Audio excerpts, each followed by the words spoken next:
Mga ka-showbiz, tuloy-tuloy ang pagpapatunay ni Catherine Bernardo na hindi siya malalaos kahit walang ka-love team.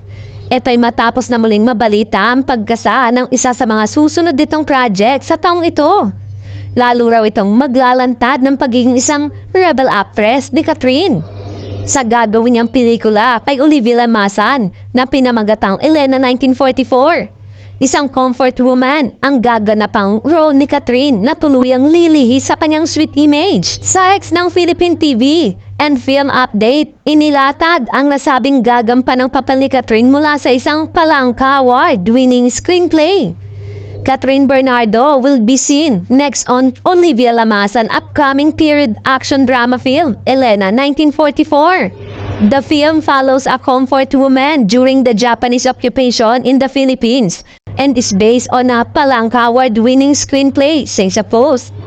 Lumalabas na A Very Good Girl ay patikim pa lang sa mga mapangahas na reinvention ni Catherine sa kanyang image at acting career. Kaya naman nagpapadyakan sa tuwang mga fans ng actress na tiyak na pamamayagpag ng kanilang idolo.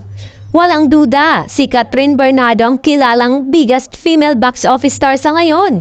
Dahil sa dalawang magkasunod niyang pelikula, ang kita ay halos umabot sa 1 bilyon. Mukhang tuloy-tuloy ang winning streak ni Catherine Bernardo pagkatapos ng breakup kay Daniel Padilla. Mas na-curious sa mga tao na panoorin siya. Sa katunayan, 2 sa mga pelikula niyang naipalabas na ang muling binisita at tinangkilik ng mga viewers sa Netflix.